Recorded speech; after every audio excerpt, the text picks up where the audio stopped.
started with this webinar. Today we have Dr. Addison. He is an internationally respected practitioner of performance improvement technology. He's also the Chief Performance Officer at Addison Consulting.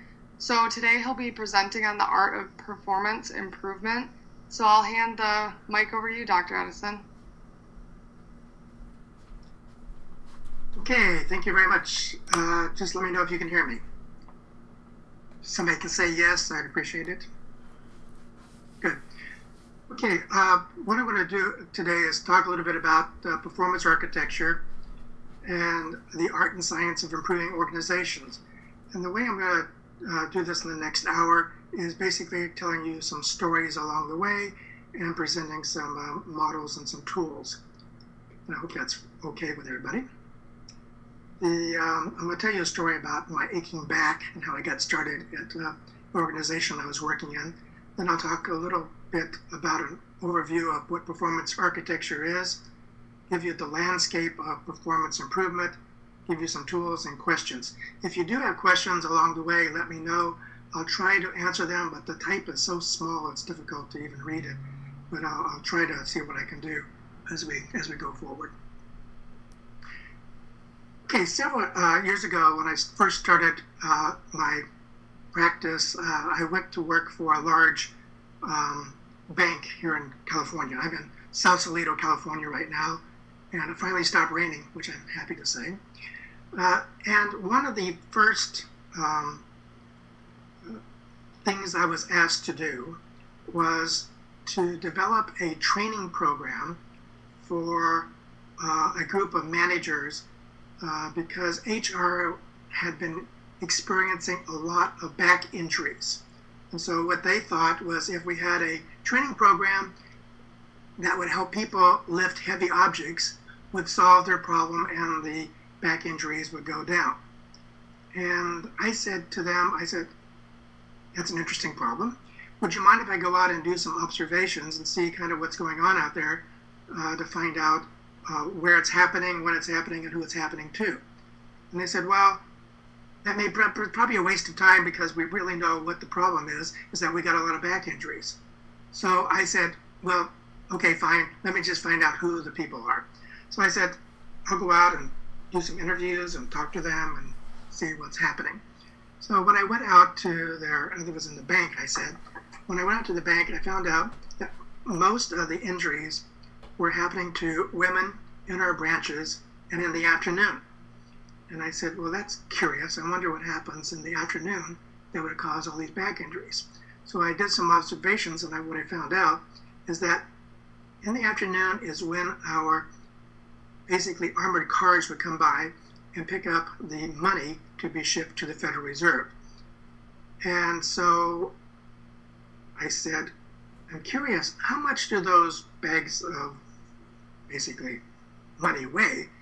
And it was interesting, they told me it's anywhere from 75 pounds to 100 pounds, which I thought was quite heavy. I don't know if I could do it. So I went back to my management and said, well, one of the things that would be helpful is that if we basically lighten the load. And they said to me, well, we don't set that standard. That standard is set by the Federal Reserve. And so as a naive person, I said, well, let's go to the Federal Reserve and ask them if we can change the standard. The response was, well, you don't go to the Federal Reserve and ask them for anything. I said, well, let's at least try and see. So luckily, I was working with a really good senior manager, the controller of the bank, and he said, well, let me check and see what's going on here. So he did go ask the Federal Reserve, and the Federal Reserve came back to us and said, which was an interesting statement. They said, no one's ever asked us that question. And we don't care how heavy the bags are. We just want to know how much money is in each bag. Because at the end of the day, what you have to do is reconcile the bank's money. So one of the things that we did was to lighten the load. And by the way, that sort of solved some of our back injuries problems. So the reason why I tell you the story is that often management brings us solutions to performance problems, and it's not going to solve necessarily what the problem is unless we go out and do a little analysis and do some observations.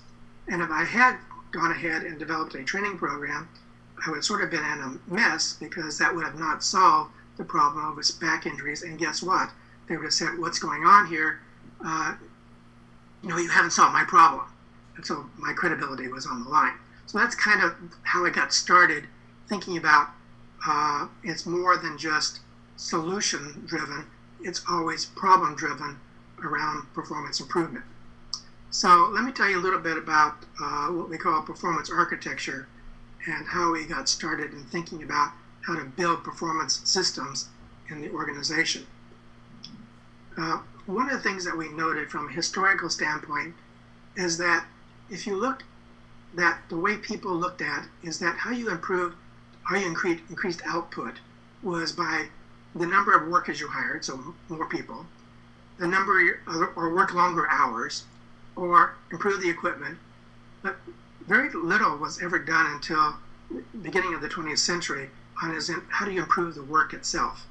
So that's what we became interested in, is how to improve the work. And that's actually the work that we have been doing now, not only myself, but people from the International Society of Performance Improvement have been doing over 50 years. So what is performance architecture? One of the things that we look at is how to integrate the worker, the people, the work that they're doing, the processes and the practices, where they're doing it in the workplace, and does it have any real impact or in a framework of around the world. So those are the three elements that we try to integrate into any design that we look at from a performance improvement system. We view those systems as dynamic in organizations, and if we touch one part, we know it's going to affect another part. So therefore, we think from a systemic viewpoint. So what we're trying to do is build and sustain performance improvement across the organization. Now, the reason why I say across the organization, because as we all know, is that whatever you do in one point of the organization, it's going to affect something else in another place in the organization. So we have to be aware of how it all fits together in the organization.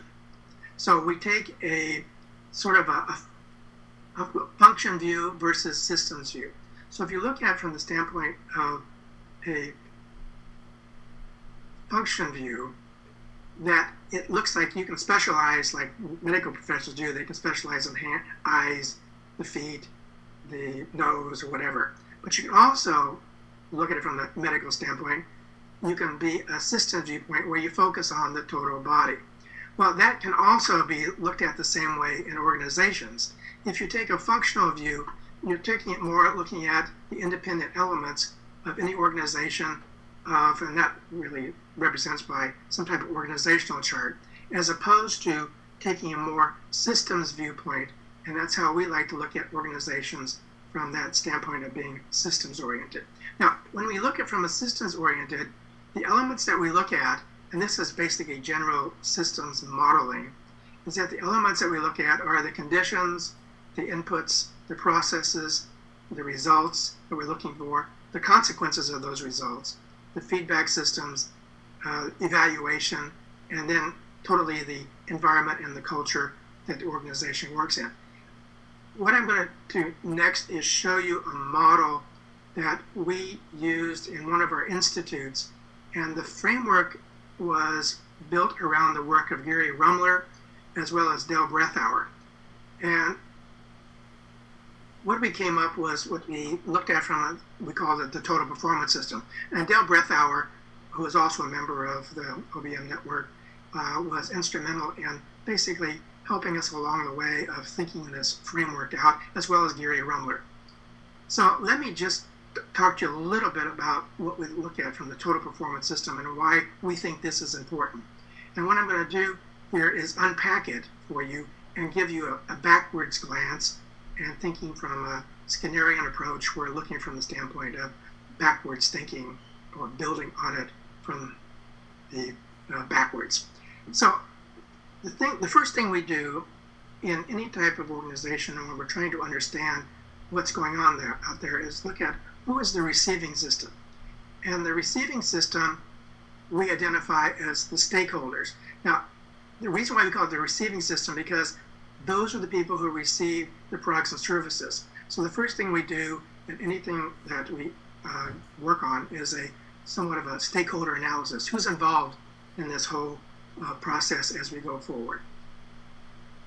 Then we want to see the next area as that what are the valued outputs, or what are the value products and services that those receivers are expecting from the system.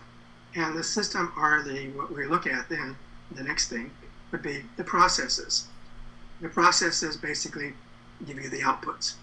And from there, we're looking at usually 3 types of processes. We look at the management processes, the business process, or what you call core processes, or the support processes.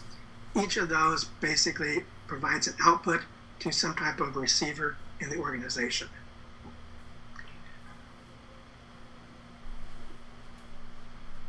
Those processes need inputs, and those inputs are valuable to us to understand how to make the processes work. So they can be anything from the money we need, the people we need, the technology we need. Those are all the inputs to any type of organization.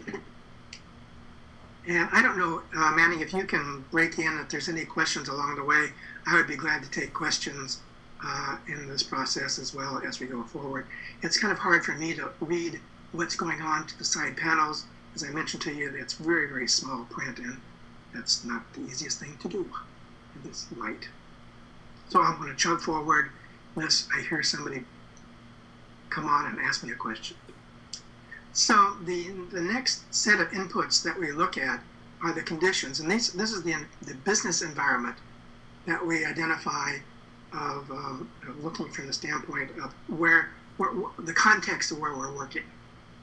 And those can be anywhere from the environment, the marketplace, the facilities, and the total. So those are just another set of inputs that we're certainly interested in when we start analyzing a total performance system. There are 2 feedback loops that are important to us, and this basically is why we call it a total performance system, because of the feedback we're receiving. We were looking at feedback from the processes themselves, and we call that performance feedback. And then we're also looking at the feedback that comes from the receivers, and the receivers are giving us value feedback. So they're constantly giving us information from the processes themselves, and those are the 3 main processes that we're looking at, as well as the value feedback from the receiver. Are they actually receiving the valued products and services that we promised? And then the next area that we look at, and we think that this is quite important, and that's the culture of the organization.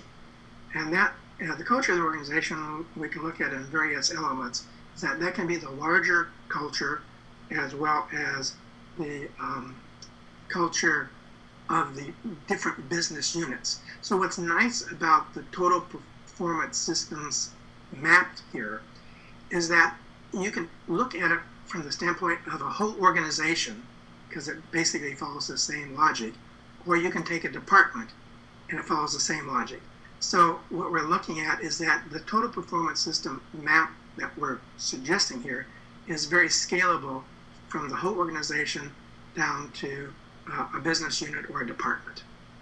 And I mentioned earlier that a person that has influenced in our thinking along the way was the work of Gary Rumler.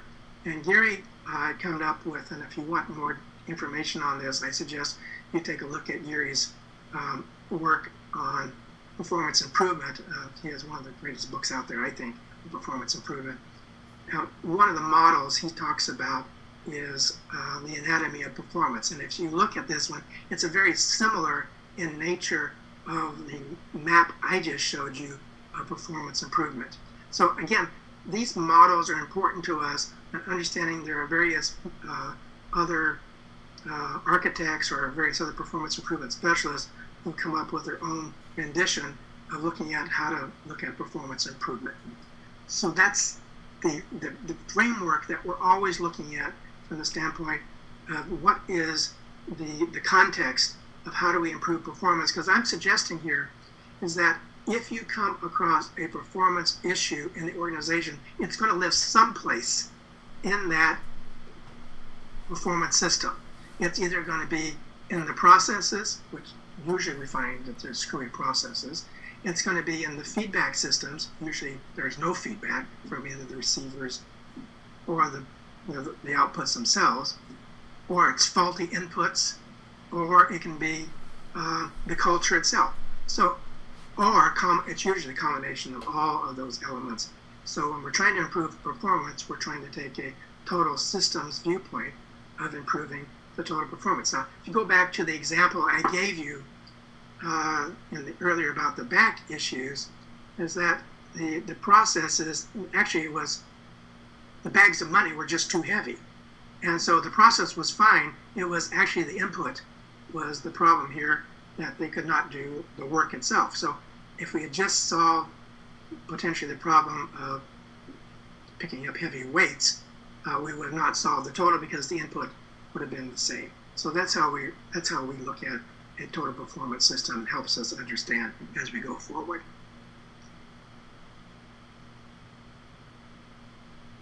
The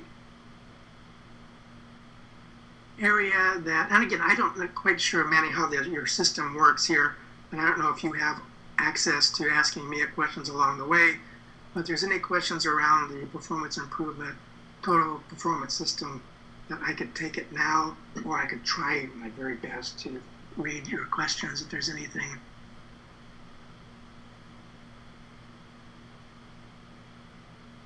Okay. The total performance system, Gary Rumler, look at his work.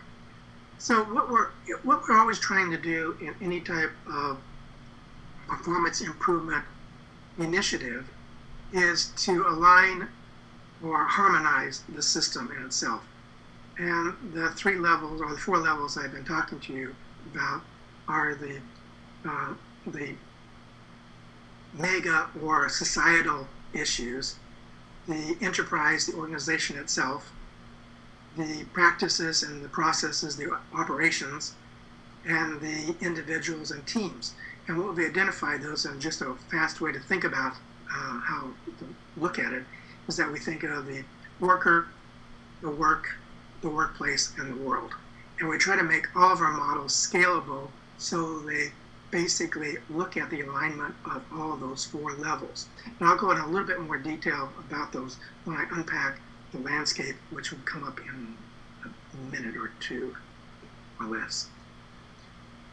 The process integration alignment, again, as I mentioned, we're looking at the 3 processes that we're most interested in. And the first one would be the core business processes. And those are the things of the products and the services that an organization offers. And we're always interested in saying, what's the value of that business itself? Then the other one is that the management processes, and those are the things that basically management does in order to keep those core processes moving forward, to basically hit the receiving systems. And of course, every organization has support processes, and these are things like human resources, finance, it can be the legal systems, and those are all there to support the core processes. So the first thing we're interested in always looking at is that what are the business and the core processes? What makes this organization function?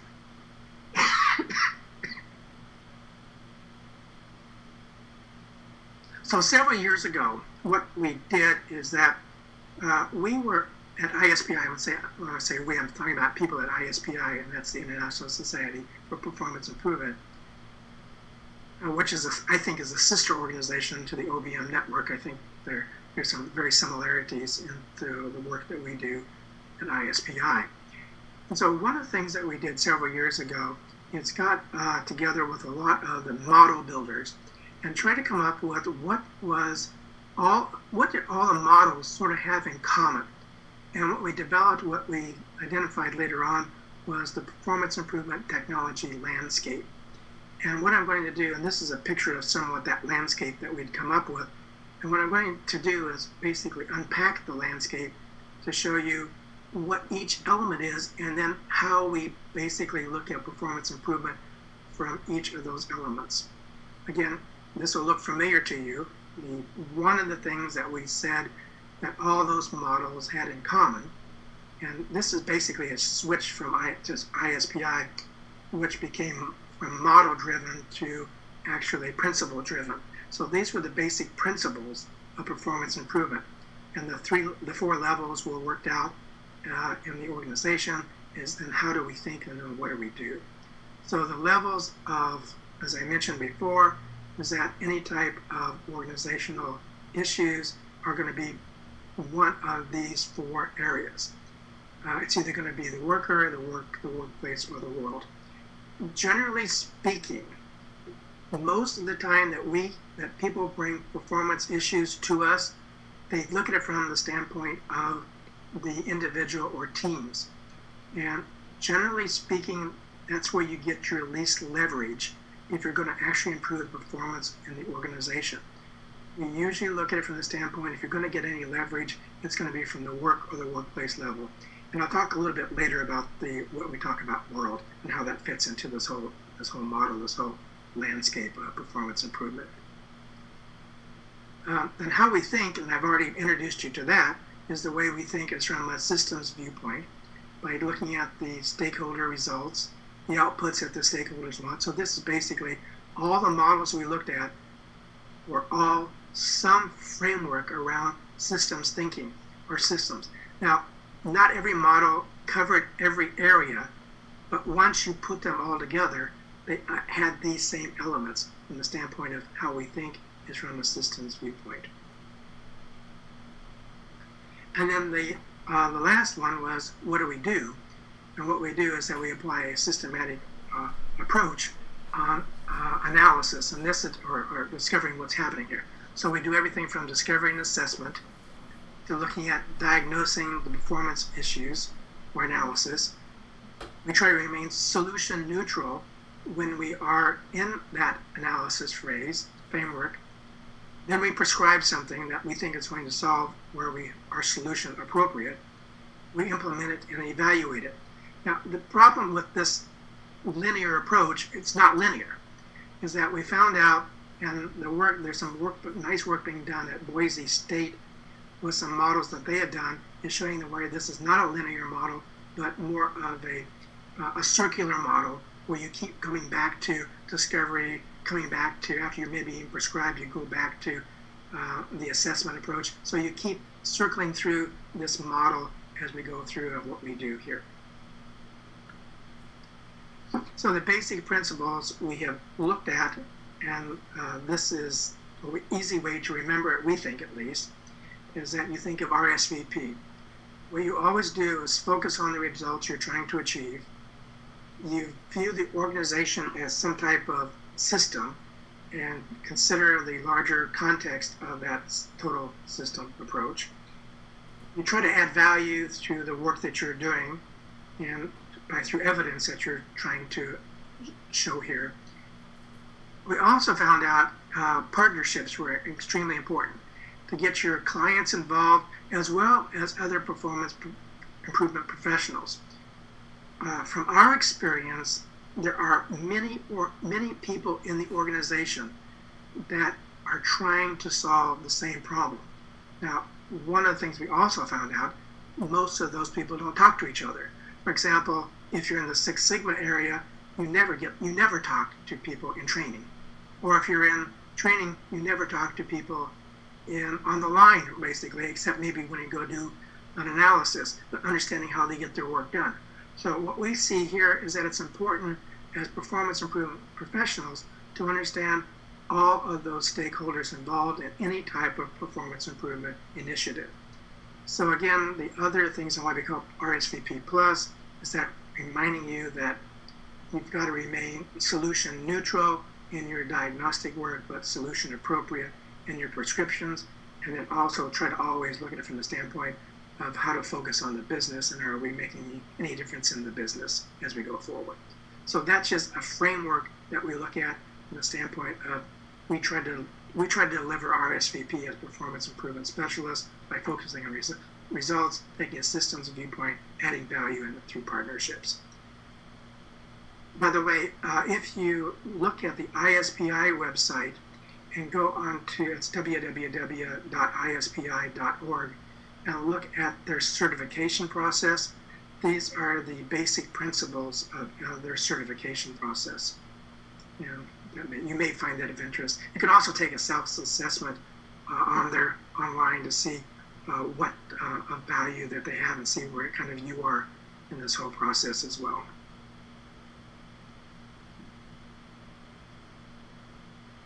So people have always asked us, okay, you talk about performance improvement, well, what is performance? And simply to look at it from our standpoint is that it's activity plus results.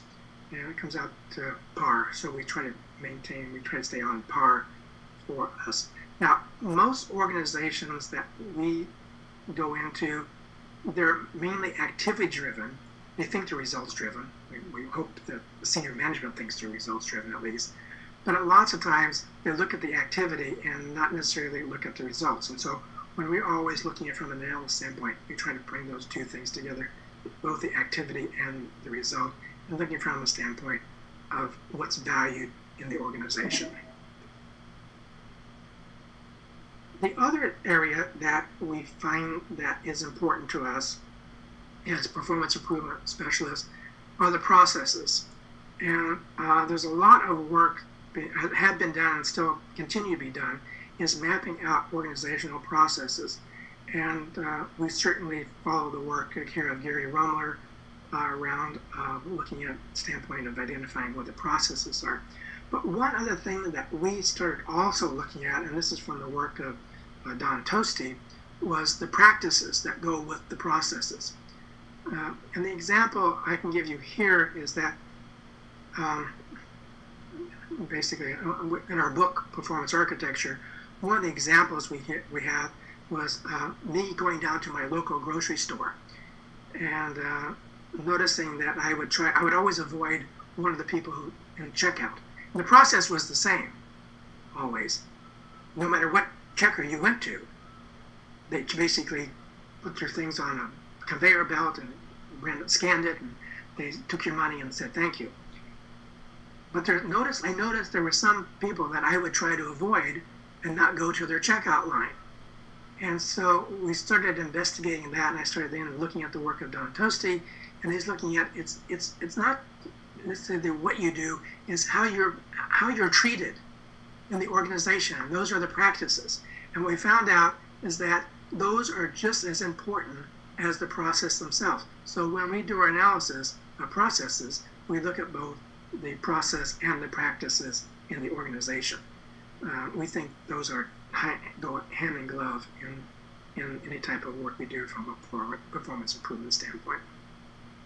So what we're interested in is sustaining performance by looking at the processes, the practices, the execution of those things, and the feedback systems that go with it. And that's the whole how we basically sustain those performance systems as we go forward. One thing I want to just stop for 1 second and just basically, because the word technology always pops up when we're talking about performance improvement, and I'm not talking about the equipment or the machinery involved. I'm looking at the first definition we come to when we look at the word technology. And the definition that we look at is that it's the systematic application of science or organizational knowledge to practical tasks. So that's how we define what a technology is. And that basically, it's a Greek-oriented word, and that's from the standpoint of what we say human performance technology or performance technology, is that we're looking at the application of science to practical experiences. So I just want to so that's an aside note here. So performance improvement technologies, what we say, have critical attributes, that they're systemic, they're systematic, they look at systems, are the major thing.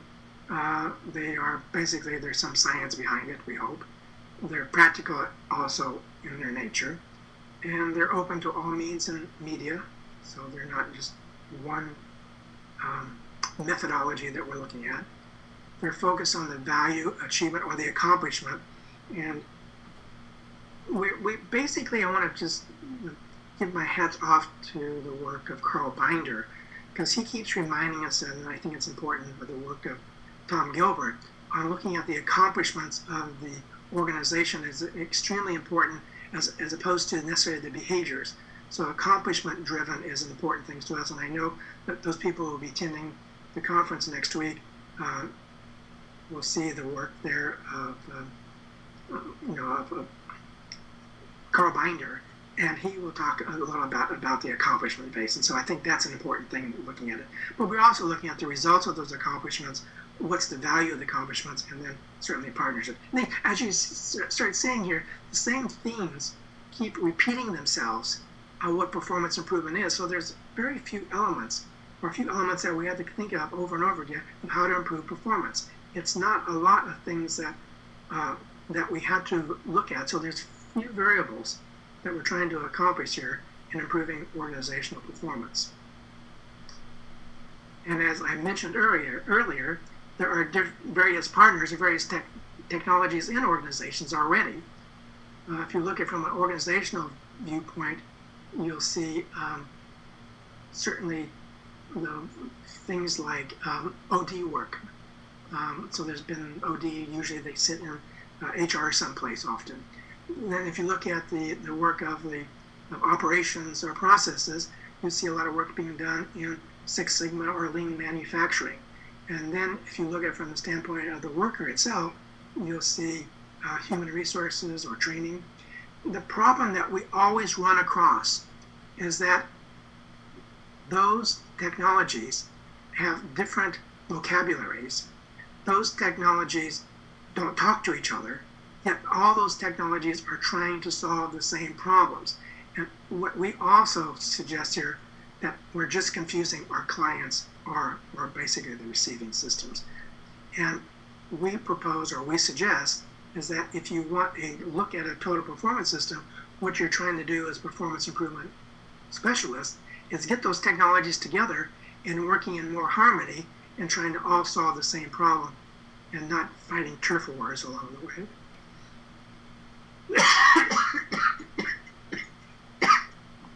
So this is just another way of looking at it.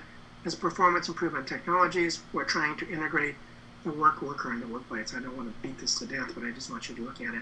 And from a performance architecture standpoint, we're trying to look at the network of those technologies and trying to manage those networks and how to work them all together. So that's just another framework looking at. So, some tools along the way. If you have any questions, I'll see if I can look at them. I don't see anything that pops out right now. We actually do have a couple of questions. Slides can be available on many. Okay. Can you tell me what they are? Yeah, the first one is from Dan, and he wants to know if you have a favorite method for doing stakeholder analysis. I'm going to show you an example in a minute. So I do have a favorite method, yes. So bear with me and you'll see one. Next. Okay. Kyle wants to know if you recommend doing a total performance system map on most projects or just the larger ones. I want to know what the system looks like. So I try to look at from the standpoint of no matter where I go in there, I try to do at least an attempt to do a system map, yes. Okay, now, and then the last question is also from Kyle, and he wants... Yeah. Sorry about that, you can keep going. I didn't hear it. Okay, sorry. Okay, so I'm gonna just plug on then, so looking at some tools along the way, if that's okay with everybody. So performance architecture is basically an analysis and design approach, looking at the integrating of all those four levels. So the reason why we look at a total performance system is that we try to look at from each of the elements and look at how they all fit together into some type of system. And that's just a map. Now, if the person just asked me, do we try to go into an organization? That's just an overview that I always look at, and if you see, it's the same thing that I've been showing over and over again, and just recalling that when we performance goes from left to right, but we analyze always backwards. But this is just something that I kind of look at when I go into any type of organization, keeping this map in my head at least. One of the things that we noticed is that that Deming has suggested, and this is in the early 50s, that only about 15% of the performance problems are worker problems. The rest of them probably have to do with management. Management is not fond of me saying that often, but I just try to quote some data of what people suggested what's here. So this is at least what Deming is telling us. Not only Deming telling us, is that Tom Gilbert has told us the same thing, and you're seeing more and more people saying similar type things. It's basically, it's not necessarily the people, it's the it's someplace in the system.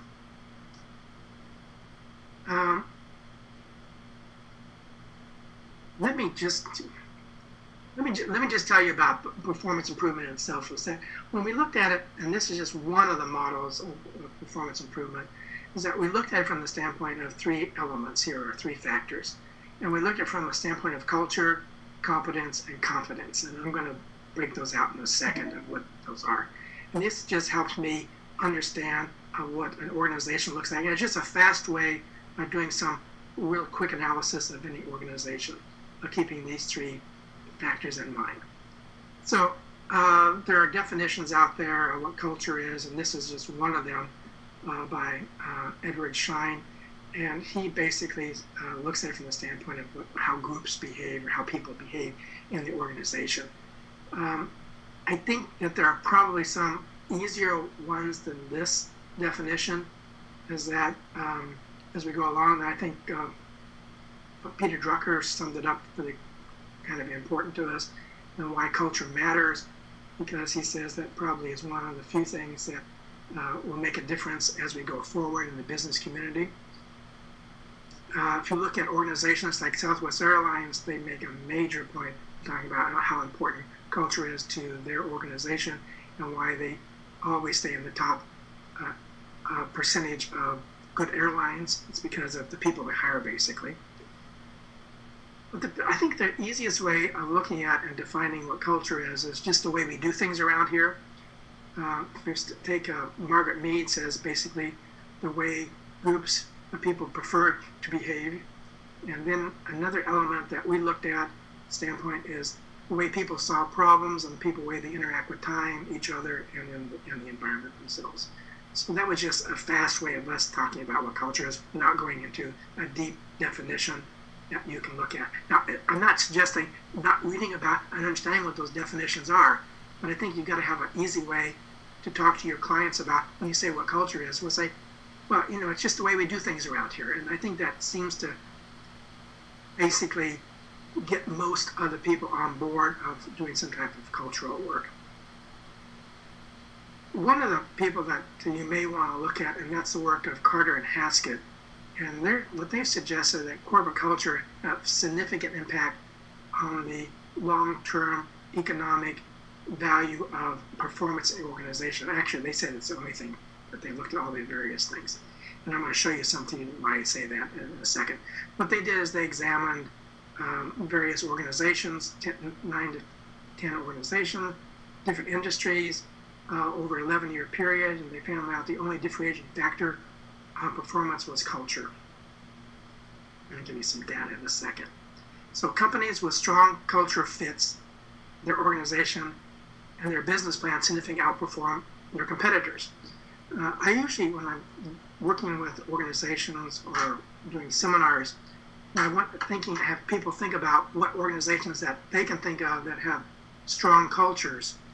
And organizations that usually pop up are Apple, Google, and many of the Silicon Valley organizations seem to have fairly strong cultures. Now, there are certainly other organizations that have strong cultures, and what you also see is that they hire people to fit into those cultures that seem to make them work. So they basically have an industry and a strategy that fits their culture and the people who work in those cultures.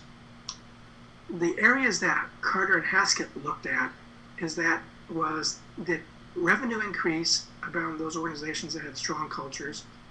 Did the workforce expand? did stock prices change, and did the net income increase over time? And here is what they found. So if you look at basically the revenue increase, so the organizations in green are the ones that were basically had a culture that was aligned to their organization.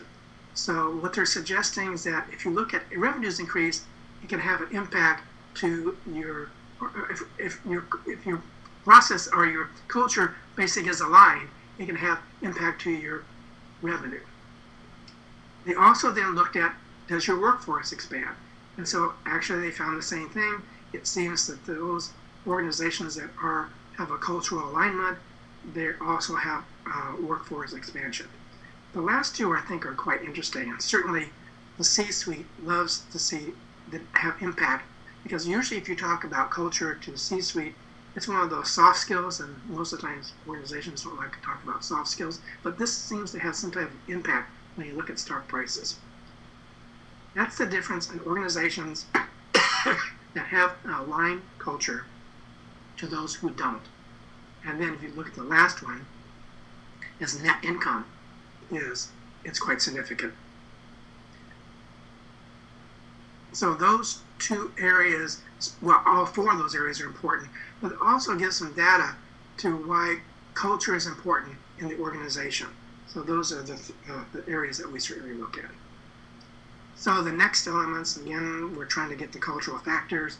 That's the vision, the mission, the values, the organization, management practices, and then looking at the line staff relations. These are just elements of what the way we do things around here in our organization. So when we do any type of cultural due diligence, these are certainly the things that we're trying to look at from the standpoint of performance improvement. And we look at these are the DNA codes of any organization. I'm not going to do the exercise, but we're suggesting is either you manage the culture or it's going to manage you. So we say, like any financial department does financial due diligence, we're suggesting as performance improvement specialists, we should do a cultural due diligence on any of our projects, understanding what's going on in the organization. The competencies we looked at are the skills, knowledges, and abilities. Those are what we consider just basically a definition of what a competency is. And then confidence, we looked at accomplishments, and basically, as I mentioned, Carl Binder certainly keeps reminding us that's important. Behaviors, attitudes, and the contribution of the organization.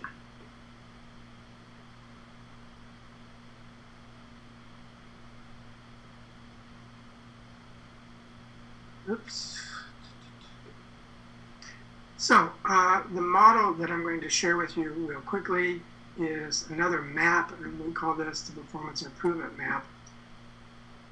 The purpose of this map is one of the things that we found out is that if you don't get your clients engaged at the beginning of the project or have them involved real quickly on helping you improve the performance of the organization, the less likely that your solutions or your project is going to be successful.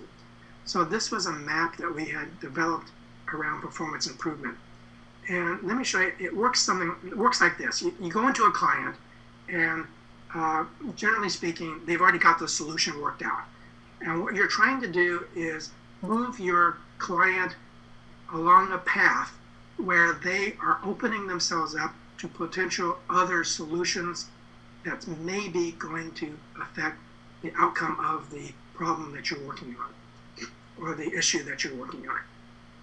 So I want to tell you a real fast story about the service managers that we ran across. And what we had done was looked at, they came to us and said, what we want you to do is develop a service manager program. And what we want it to be is we want it to be 3 days, and we want it to be, we want to have a binder, and we want to have some materials that they go through. And we said, well, that's interesting, trying to see what you're trying to accomplish here. Go back to accomplishment. And what we found out when we did our analysis is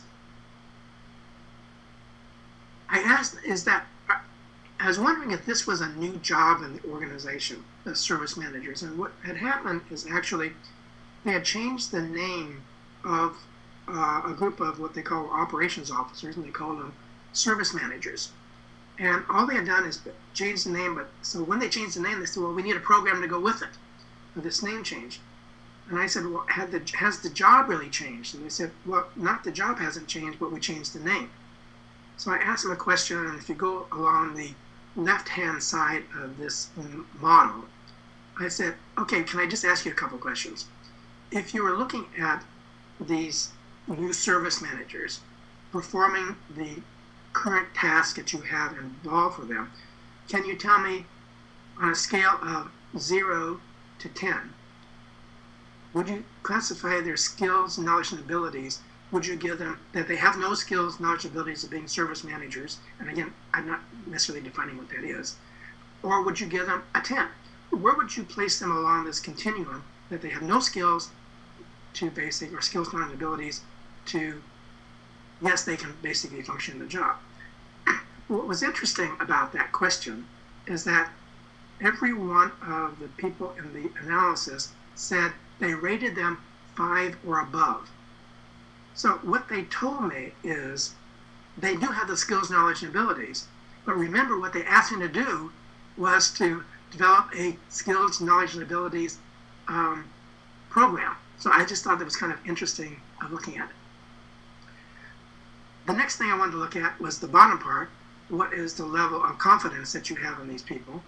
And the level of confidence that you have confidence in they can do the work. And that's where it became interesting, is that they said they did have the skills, knowledge, and abilities, but they did not have the confidence that these people could do it. And there's a whole issue around that. I can't go into a lot of detail, but I just asked them to rate them 0 to 10 on that scale also. And what I found out is that they rated them fairly low in their confidence that these people could do the job. So this is a 2x2 matrix, and if you notice, if you go up to the area of motivation, what we started looking at is maybe these were some of the areas we should be looking at first, is that are the compensation programs worked out, are the feedback systems worked out? So these were all the things that we became interested in first looking at, as opposed to developing a training program. Now, that's not to say we were not going to develop some type of a training program. We're just not going to start there. That was the idea of this performance improvement map. And again, the purpose of it is to get your clients engaged in not only looking at the solutions they bring you, but also looking at there's potential some other solutions that we should be driving forward.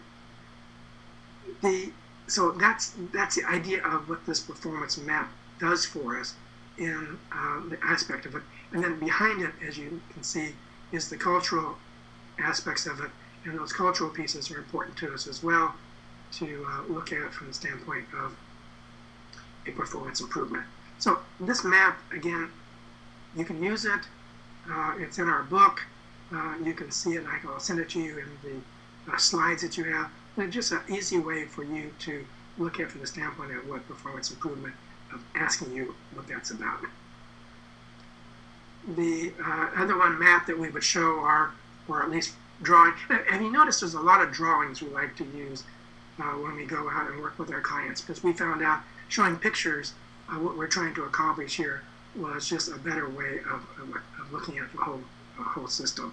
But looking at we looked at from the standpoint of usually the skills and knowledge, or the people stuff was the tip of the iceberg, and all this below the iceberg was important to us, and so any type of work we were trying to accomplish here was going to be looking at. So that was just another way of looking at it. And then finally, this is just for your work, for your aspect of it, and that's the Rumler diagnostic approach, and this is his toolkit, which is in his materials, Serious Performance Consulting. This will give you an idea of just looking at it. And I do apologize, and I'm doing too many presentations lately, and in this presentation, I didn't cover basically doing analysis for stakeholder analysis. And if anybody wants that work, I can send it to them. I apologize. But basically, it's a fairly simple way of looking at it from the standpoint of who the stakeholders are. And I apologize for this on this presentation. I did not cover it, but I can send it to you if you like. So basically, that's my word about what performance improvement is, at least how I see it, and some of the aspects of looking at it from the standpoint of not only looking at the work of Gary Rumler, but finally looking at the work of Roger Kaufman when we get into the impact of the world and the mega. And that's what we're doing a lot more work in now, is looking at, and these are projects that usually run through the USAID, looking at major projects and how they have impact, basically societal changes.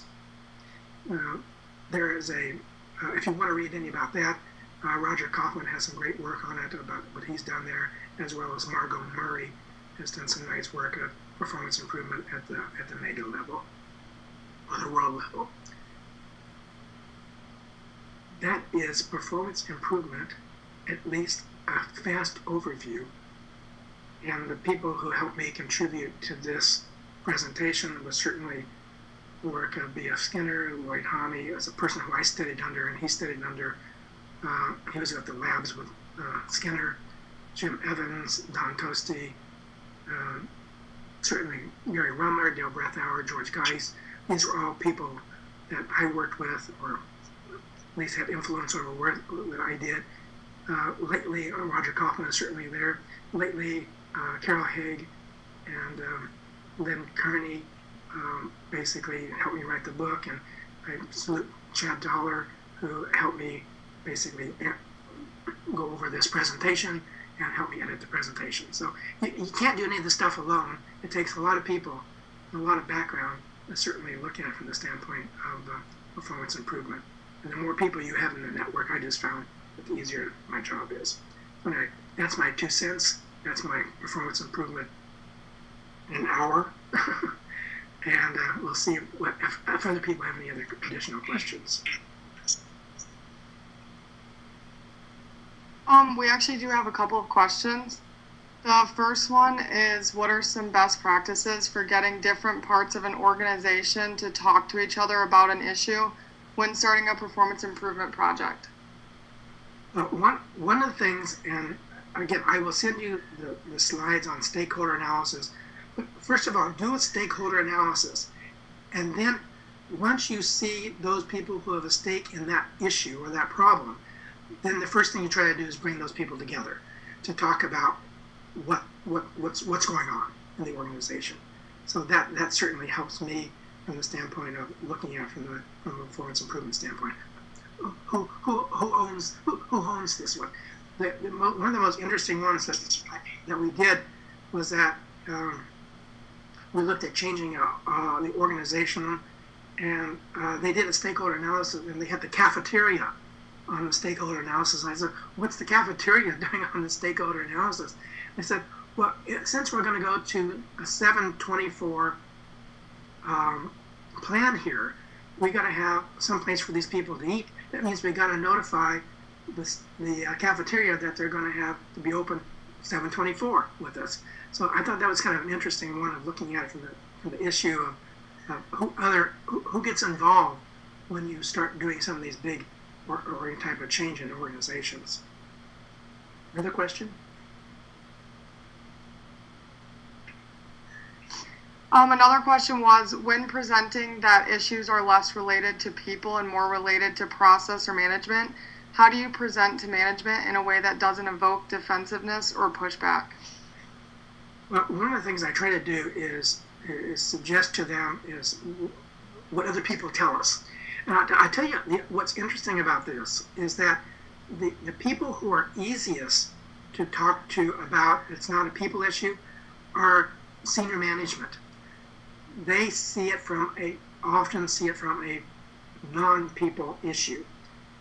It's when you start looking at the management as HR in particular, when you start looking at it. And we actually have a really fast model based on Tom Gilbert's 6 cells that we actually give the management, and and if you do the exercise, it basically comes up that it's not necessarily a people issue, it's a something else issue in the organization. And you just, by asking 6 questions, and they come up to the conclusion themselves. And if you like, I can send that exercise to you as well.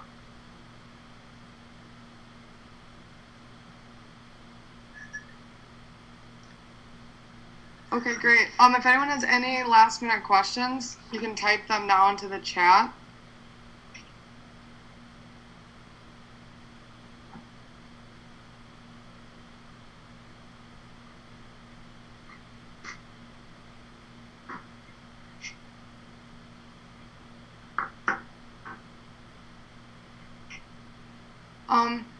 We have someone who asked, how do we obtain these great resources like slides, etc.?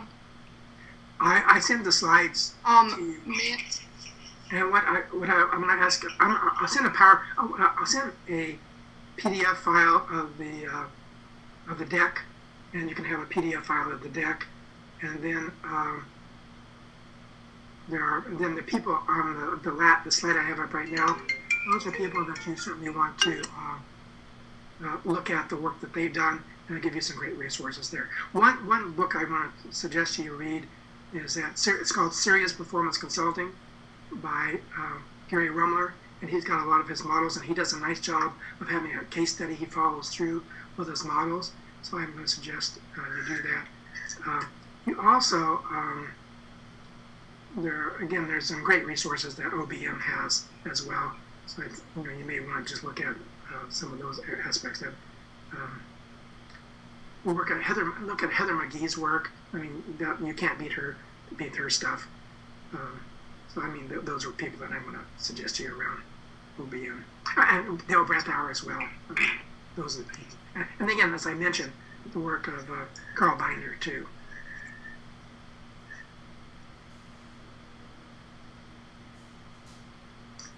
Okay, and Manny has this recorded, so we'll get this posted on the OBM network. Okay, Any great. other questions?